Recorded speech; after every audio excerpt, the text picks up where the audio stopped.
बबाल बबाल बबाल च्याम्पियन्स लिग भने च्याम्पियन्स लिग नै हो क्या। यस्तो पो हुनुपर्छ च्याम्पियन्स लिग भने। Mbappe hat-trick in 7 minutes.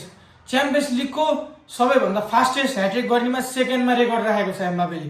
Atletico मड्रिडले enter मिलानलाई फेरि पनि हराइदियो।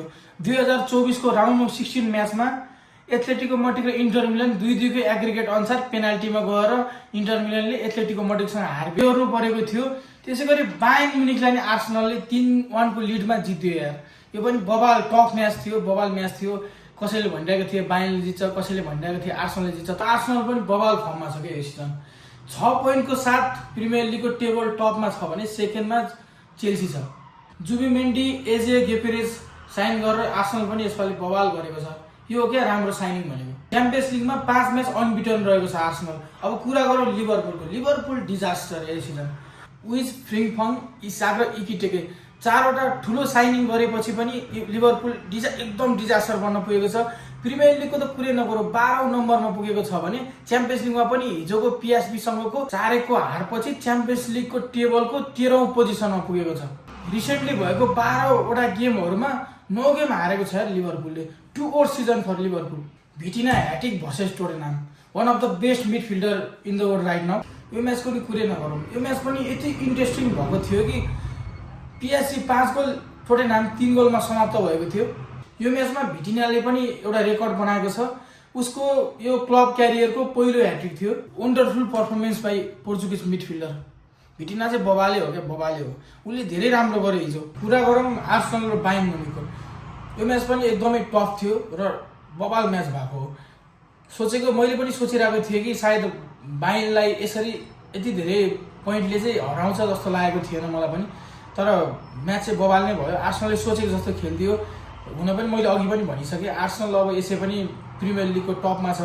अनि प्रिमियर लिग जस्तो टफ लिगमा टपमा हुनु पनि सानो कुरा त होइन। अब त्यही भनेका लिभरपुल, चेल्सी, म्यान्चेस्टर युनाइटेड, सिटीहरूको अहिले फुटिरहेको अवस्था छ भने आर्सेनलले धेरै फर्ममा आएर यसपालि राम्रो खेलिरहेको छ। यसको मतलब फेरि मैले बायर्न फर्ममा छैन भन्न खोजेको होइन। बायर्न पनि बबाले फर्ममा छ यसपालि। अब टेबलको टपमै छ बायर्न पनि। यसै पनि बायर्न त प्राय बुन्डेसलिगाको हकदार नै हो। धेरै वर्षदेखि उसले गरिरहेको छ। बिचमा एक सिजन अब मैले हिजो पनि कुरा गरेको थिएँ यो बारेमा, जाबी अलोन्सोले एक सिजन चाहिँ जितेको थियो लिभरकुसेनबाट। नत्र प्राय गएका 10-12 वर्षदेखि नै बायर्नकै राज चलिरहेको छ बुन्डेसलिगामा। भए पनि यो टफ म्याच हो। आर्सेनलकै होममा भएर पनि होला, तर आर्सेनलले राम्रै खेल्यो। 3-1 को जित हासिल गर्न सक्यो बायर्न म्युनिखसँग। 12औं मिनटमा टिम्बरले आर्सेनलबाट गोलको खाता खोलेका थिए भने त्यसै गरी लेनार्ड कर्लले बायर्न म्युनिखबाट 1-1 गर्दै 32 मिनटसम्म आइपुग्दाखेरि 1-1 को बराबरीमा गेम खेलिएको थियो। त्यसै गरी सेकेन्ड हाफसम्म आइपुग्दाखेरि 69 मिनटमा मडुइकेले स्कोर गर्दै 2-1 को लिड लिएको थियो आर्सेनलले। It was his first goal for Arsenal. 70 मिनटमा गब्रियल मार्टिनेलले 3-1 बनाउँदै आर्सेनलले बायर्न म्युनिखसँग 3-1 को जित हासिल गरेको थियो।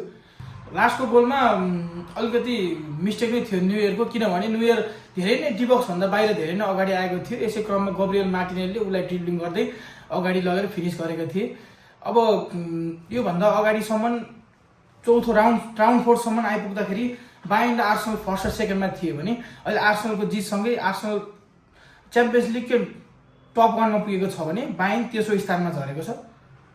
अब टोटेनहाम र पिएसजीको पनि बबाले म्याच भएको हो। यो गेम पिएसजीको होममा भएको थियो। अब पिएसजी भनेको लिग 1 को यसै नै टप टिम भइहाल्यो। त्यसमा पनि प्रिमियर लिग टिमसँग टोटेनहाम केही वर्षदेखि राम्रै फर्ममा आइरहेको छ। लास्ट इयर युरोपा लिग पनि जितेको थियो। अब यो गेम पनि दामी नै भएको थियो। 5-3 को स्कोर चाहिँ हामीले त्यति साह्रै सोचेका थिएनौँ, तर 5-3 भयो गेम। 5-3 मा अन्त्य भयो।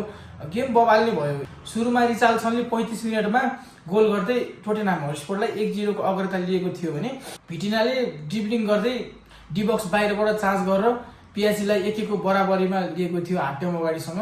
त्यसै गरी सेकेन्ड हाफको 50औं मिनटमा कोलोमौनीले स्कोर गर्दै टोटेनहामलाई 2-1 को अग्रता दिएको थियो। भिटिनाले 53औं मिनटमा स्कोर गर्दै 2-2 को बराबरीमा खेलेको थियो। फेरि 59औं मिनटमा फाबियन लुइजले स्कोर गर्दै 65औं मिनटमा पाँचौं डिफेन्डरले स्कोर गर्दै पिएसजीलाई 4-2 को अग्रता दिएको थियो भने फेरि कोलोमौनले दोस्रो गोल स्कोर गर्दै 73औं मिनटसम्म आइपुग्दा खेल 4-3 भएको थियो भने 76 मिनटमा पिएसजीले पेनाल्टी पाएको थियो र भिटिनाले स्कोर गर्दै ह्याट्रिक गरेका थिए। त्यसैगरी एटालान्टाले पनि फ्र्याङ्कफर्टलाई 3-0 ले हराउँदै टेबलको 10औं नम्बरमा पुगेको छ। हाफ टाइमसम्म 0-0 भएको खेल सेकेन्ड हाफमा गएर 60 मिनेटमा लुकम्यानले स्कोर गर्दै 62 मिनेटमा इडरसनले 2-0 बनाएका थिए भने 65 मिनेटसम्म आइपुग्दा दी केटेरेलले 3-0 बनाउँदै गेम 3-0 मा सकिएको थियो। बार्सिलोनासँग 3-3 को ड्र खेलेको क्लब बर्स टिमलाई पोर्चुगिज टिम स्पोर्टिङ सिपीले 3-0 ले जितेको छ भने टोटल 5 म्याच मध्ये 3 म्याच विन र 1 म्याच ड्र खेल्दै 10 अङ्कको साथ टेबलको 8औं नम्बरमा पुगेको छ। अब कुरा गरौँ रियल मैड्रिड र ग्रीस टिम ओलम्पिकसको बारेमा। जुन गेम 4-3 मा सकिएको थियो भने एम्बापेले 7 मिनेटको ड्युरेसनमा ह्याट्रिक गर्दै टोटल 4 गोल हानेर रियल मैड्रिडलाई 4-3 मा जिताएको थियो। गेमको कुरा गर्नु पर्दाखेरि ओलम्पिकसले नि धेरै राम्रो खेलेको थियो। रियल मैड्रिड जस्तो टिमलाई 3 गोल हानेर झन्डै रियल मैड्रिडलाई पनि धौधौ बनाइदिएको थियो। खेलको कुरा गर्नु पर्दाखेरि एम्बापे, भिनी, आर्दा गुलर, भाल्भर्देले चाहिँ एसिस्ट गोल गर्न सकेन तर पनि खेल राम्रो थियो। काबोभिङ्गा, चाउमेनी डिफेन्डिङ मिडफिल्डरहरूले पनि राम्रो खेलेका थिए भने डिफेन्सिभ चाहिँ अलिकति विक देखिएको थियो जसले गर्दाखेरि ओलम्पिकसले 3 गोल हान्ने मौका पाएको थियो। तर त्यति गर्दा पनि एम्बापेको 4 गोलले गर्दाखेरि चाहिँ रियल मैड्रिडले त्यस 3 अङ्क जोडेर टेबलको 5 नम्बरमा आउन सफल भयो। खेलको 8औं मिनेटमा चिकिउनोले स्कोर गर्दै ओलम्पिक्सले लिड लिएको थियो भने किलियन एम्बापेले 22, 24 र 29 मिनेटमा 7 मिनेट भित्रमा ह्याट्रिक गरेर खेललाई 3-1 को अग्रता दिएको थियो रियल मैड्रिडको लागि। सेकेन्ड हाफसम्म आइपुग्दाखेरि इरानी स्टार फर्मल इन्टर मिलन प्लेयरले तेरमीले स्कोर गर्दै गेम 2-3 मा पुगेको थियो भने किलियन एम्बापेले चौथो गोल गरेर 60 मिनेटमा 2 र 4 को अग्रता लिएको थियो र अन्तिममा आइपुग्दाखेरि ओलम्पिकस प्लेयर एल काबीले स्कोर गर्दै खेल 3-4 मा सकिएको थियो। एथलेटिको दी मैड्रिडले इन्टर मिलनलाई 2-1 ले पराजित गरेको छ। फेरि पनि लास्टचोटि पनि राउन्ड 16 मा आउट गरेको थियो। मैले यो कुरा जानकारी गरिसकेको थिएँ। 9 मिनेटमा जुलियन अल्भारेजले ओपनिङ गरेको एथलेटिक मैड्रिडले 1-0 को लिड दिएको थियो भने फर्स्ट हाफसम्म 1-0 मा हार बिहोरिरहेको इन्टर मिलनले सेकेन्ड हाफको 54 मिनेटमा जेलस्कीले स्कोर गर्दै इन्टर मिलनलाई 1-1 को बराबरीमा खेलाएको थियो। झन्डै बराबरीमा सकिसकेको खेल 90+ मिनेटमा एथलेटिक मैड्रिडले पाएको कर्नरमा ग्रिजम्यानको एसिस्टमा जिमिनेजले गोल गर्दै 2-1 ले एक्स्ट्रा टाइममा जितेको थियो। यो हारसँगै पनि इन्टर मिलन अझै पनि टेबलको 4थो नम्बरमा छ भने एथलेटिको मैड्रिड यो जितसँगै पनि 12औं पोजिसनमा पुगेको छ। झन्डै 450 मिलियन युरो खर्च गरेका लिभरपुल अहिले आएर डिजास्टर बन्न पुगेको छ।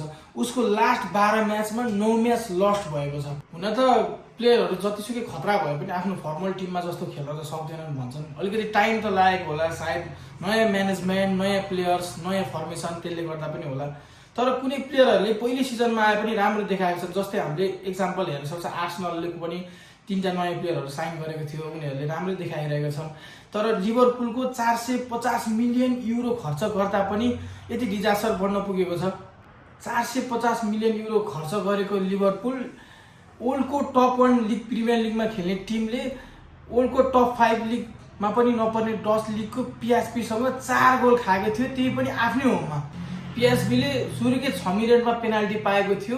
पूर्व इन्टर मिलन खेलाडी प्लस क्रोसियन इन्टरनेसनल इभान पेरिसिकले 6 मिनेटमा पेनाल्टी गोल गर्दै पिएसबीलाई अग्रता दिएको थियो भने 16औं मिनेटमा डोमिनिक सुबसलाईले रिभरसाइडको बललाई चार्ज हानेर गोलमा परिणत गर्दै हाफ टाइमसम्म फर्स्ट हाफसम्म आइपुग्दाखेरि 1-1 गोलमा लिभरपुलले बराबर खेलेको थियो। सेकेन्ड हाफको 56 मिनेटसम्म आइपुग्दाखेरि पिएसबीको खेलाडी गुस्टिलले स्कोर गर्दै पिएसबीलाई 2-1 को अग्रता दिएको थियो भने 73 र 90+1 मिनेटमा मोरक्कोको 23 वर्षीय खेलाडी 69 मिनेटमा सबिन भएर आएर ड्रियुसले 2 गोल गरेर 4-1 ले लिभरपुललाई पराजित गरेका थिए।